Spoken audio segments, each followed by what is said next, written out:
write these things, that they know what they're talking about. But in the last 800 years, now that goes back to about 1200, in the last 800 years, 1 out of every 2 Jews have been murdered, have faced a violent death. Now you think about that. In the last 800 years, 50% of the Jews on this planet faced a violent death. Now, like I say, that's hard to believe, but it was in a national magazine, and if somebody doubts me, why, you write and I'll tell you where it was. But nevertheless, God had foretold way back before they ever crossed Jordan that this is what's going to happen to them. Now then, I'd like to have you come all the way over to chapter 32. Chapter 32. Moses now quits his speech. He's given his song for Israel to remember.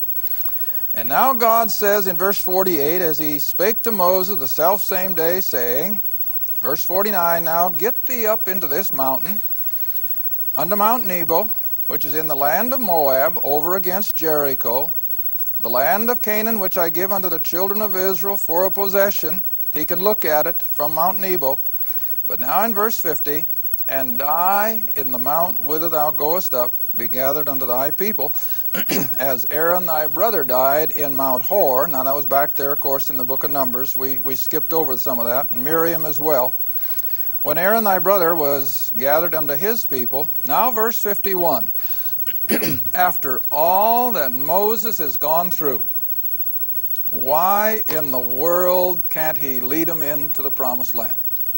Man, he's not old so far as his activity is concerned. It says his eye wasn't dim. That's more than I can say. And his physical strength hadn't wavered.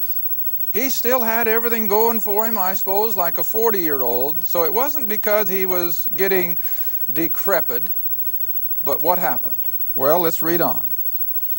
Because you trespassed against me among the children of Israel at the waters of Meribah Kadesh, in the wilderness of Zin, because you sanctified me not in the midst or before the children of Israel.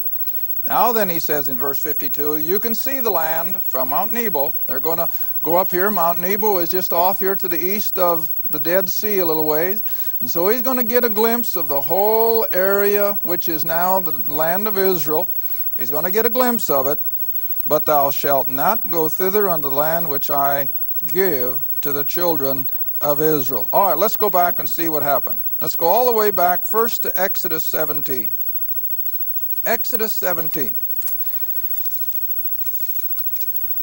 Because this has been one of the questions that have come up over the years. Well, why? What was it that kept Moses from going into the promised land? Well, it wasn't a big thing. It certainly wasn't worshiping an idol. It certainly wasn't being part of the golden calf or having any immoral activity. But it went deeper than that. Exodus 17. Now, in this chapter, of course, they have just come out of Egypt. They're out there in the desert, all those multitude of people and all their flocks, and no water. No water. And they begin to murmur and complain. You remember the story. Now, verse 5. The Lord said unto Moses, go on before the people, and take with thee of the elders of Israel and thy rod, wherewith thou smotest the river. Remember when he had the Nile turned to blood. Take that shepherd's rod, take it in thy hand, and go. Verse 6. Behold, I will stand before thee upon the rock in Horeb, and thou shalt smite the rock with his rod.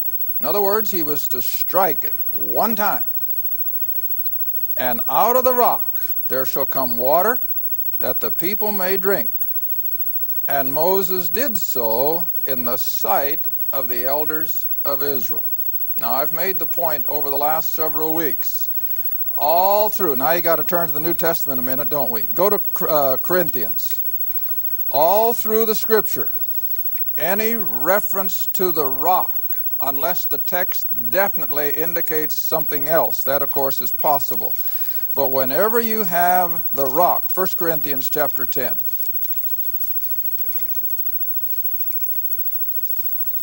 1 Corinthians chapter 10. Verse 1.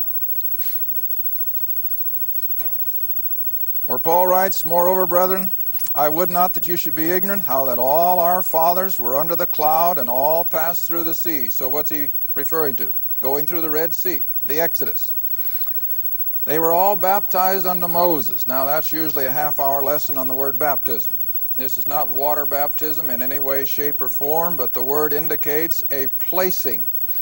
The placing of the nation of Israel under the leadership and the authority of Moses.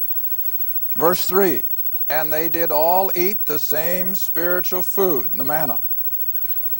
Now verse 4, "And they did all drink the same spiritual drink, for they drank of that spiritual," what's the next word? Rock, capitalized. "That rock that followed them, and that rock was Christ." Now, when Moses took that shepherd's rod and smote the rock, who was he smiting? Christ. Absolutely he was. Because, you see, it's the smitten Christ. Now, I have to look. No, I hadn't better. I might not find it. A verse just comes to mind. It's in Isaiah. I think it's chapter 53. But what does it speak in Isaiah 53 concerning Christ? He was smitten. That's the word. He was smitten for our transgressions, or whatever the case may be, referring to the cross. Now then, as a result of the work of the cross, did you find it over there, Pat? Well, tell me if you do. As a result of the work of the cross, what can God now pour out on the human race? Living water. See? It's living water. But how many times was he crucified? Once. And the book of Hebrews makes that so emphatic. For this he did once, never more than once. And the lesson is, those high priests did this over and over, but Christ entered in once. All right. Huh? Okay, somebody found it. It's in Isaiah. I thought it was chapter 53. Isaiah 53. Okay, it's about where I thought it should be, but I'm glad you found it, because we want to read it, and because I like the terminology. It's the same word. Isaiah 53, 4, right. Isaiah 53, 4. Now this whole chapter 53, of course, is a prophetic statement concerning the work of the cross. Now I always have to qualify it. Do you think Isaiah knew and could picture the crucifixion as he wrote this? No way. Now a lot of people like to say that he did, or that the Old Testament believers saw the cross out there in the future. No, they didn't. But God had Isaiah write this so that after the fact we could go back to it, and especially for benefit of the Jew, even today, the best place to start is Isaiah 53, and show to him that out of his Old Testament. Now, of course, this is many years after they're coming out of Egypt, and they're in their 40 years wilderness journeys, and of course they're down in that area of the Sinai, which is just that. It's wilderness, and it's a lot of desert. Sometimes in the rainy season they may have the wadis full of water, but usually it was dry, and they had to depend on wells. But at this particular instance, there was no water. No water. Now again, with all that livestock, everything was crying and bellowing and bleating for a drink of water. And verse 2 of chapter 20, "And there was no water for the congregation, and they gathered themselves together against Moses and against Aaron, and the people chode," or they began to complain with Moses, saying, "Would God that we had died when our brethren died before the Lord." Verse 5, "Wherefore have you made us to come up out of Egypt, to bring us into this evil place? It is no place of seed or figs or vines or pomegranates, neither is there any water to drink." And Moses and Aaron went from the presence of the assembly to the door of the tabernacle, and they fell upon their faces, and the glory of the Lord appeared on them. And the Lord spake unto Moses, saying, now watch it carefully, "Take thy rod, gather thou the assembly together, thou and Aaron thy brother, and smite, what? Speak. Underline that. Speak. Speak to the rock before their eyes, and it shall give forth his water, and thou shalt bring forth to them water out of the rock. And again, remember, this rock is Christ. So shalt thou give the congregation and their beasts drink. So Moses took the rod from before the Lord as he commanded him, and Moses and Aaron, verse 10, gathered the congregation together before the rock, and he said unto them, now you can just about hear him, can't you? Hear now, you rebels. What's his attitude? He's angry. He is distraught with his people, and he says, hear now, you rebels. Must we fetch you water out of this rock? What's the pronoun? We. Who's he leaving out? He's leaving God out. He's not saying, now look, God has instructed me to speak to the rock and you're going to have all the water. That's what he should have done. But instead, in his anger and in his wrath, he says, all right, you want Aaron and I to bring you water? Watch us. What does he become? I think he becomes personally arrogant. Now, this is unlike Moses, the most meek man that had ever lived. But here in a moment of weakness, and listen, we can't condemn him. Because, you know, we'd have done the same thing. We would have run out of patience. Long before this, I would have blown my top. I know that. But here Moses finally reaches that breaking point, and he lifted up, verse 11, lifted up his hand, and with his rod he smote the rock the second time. Now, what was he destroying? The type, the picture that Christ was smitten once. And after the finished work of the cross, how do we approach him? Not with another smiting, but by communicating. We beseech him. We talk to him. We ask him. The word in Romans 10:13 is call upon the name of the Lord, and thou shalt be saved. You see the picture? And Moses destroyed that.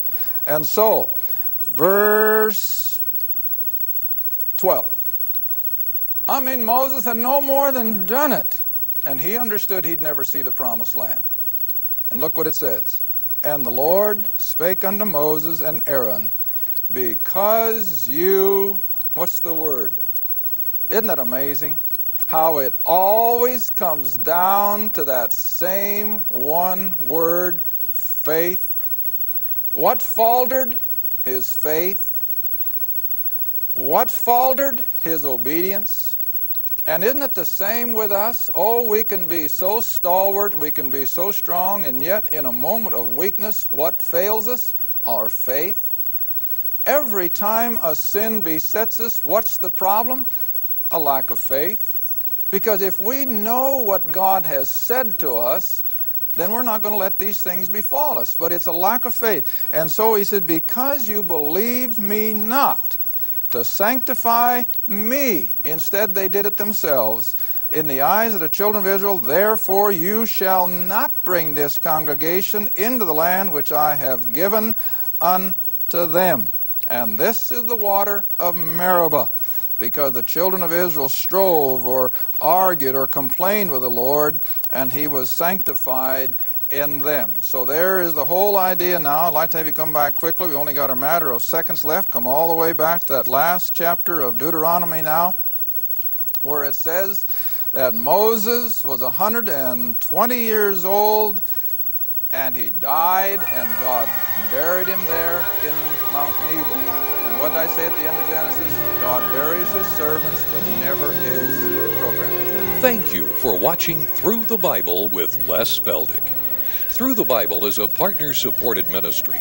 If this program has been a help to your study of the Scriptures and you'd like to see others enjoy the teaching, your support would be greatly appreciated. Write to us at Les Feldick Ministries, 30706 West Lona Valley Road, Kenta, Oklahoma, 74552. Or call 1-800 369-7856. Remember, all programs are available in printed form, audio cassette, and videotape. Be sure to tune in next time to Through the Bible with Les Feldick.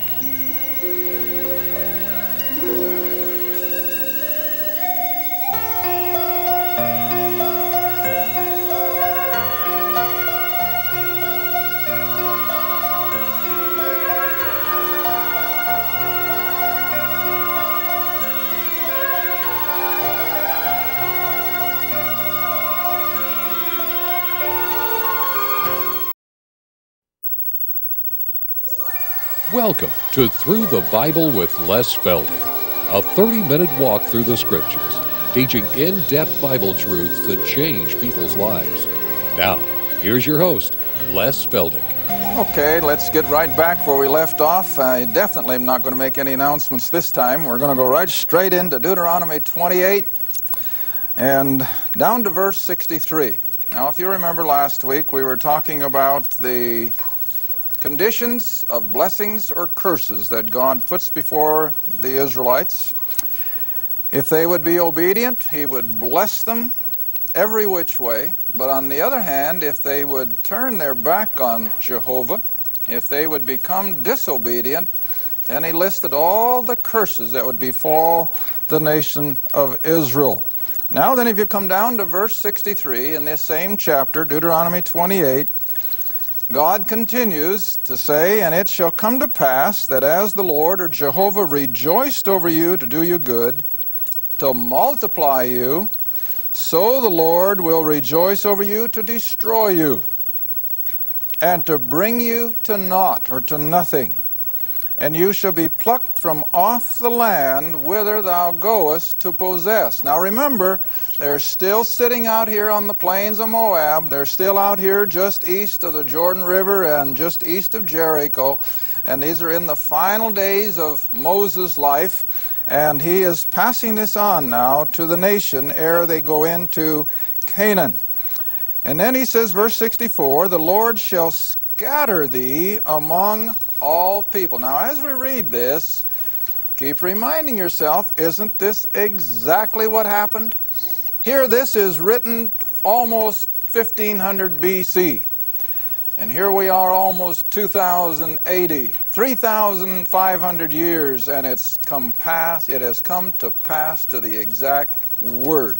All right, read on. "And he shall scatter thee among the people from the one end of the earth even to the other." Now, I don't know how many are acquainted with the author, James Michener, but in the foreword of his book, The Source, that he read or wrote several years ago,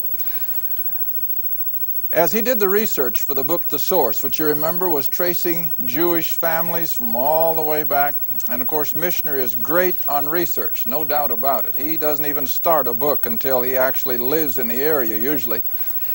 But in that foreword, if I remember correctly, he made the statement that as he researched that book, he found evidence of Jews in every culture around the globe, including, and this surprised me, including the Eskimos.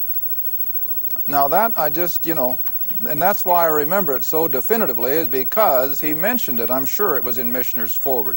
But whatever, that's what the book said. They would be scattered from one end of the earth to the other. Now verse 65, "Among these nations thou shalt find no ease, neither shall the sole of thy foot have rest, but the Lord shall give thee there a trembling heart, failing of eyes, and sorrow of mind." Verse 67, can you imagine this? And I'm going to give you a statistic in a little bit that'll bear this out.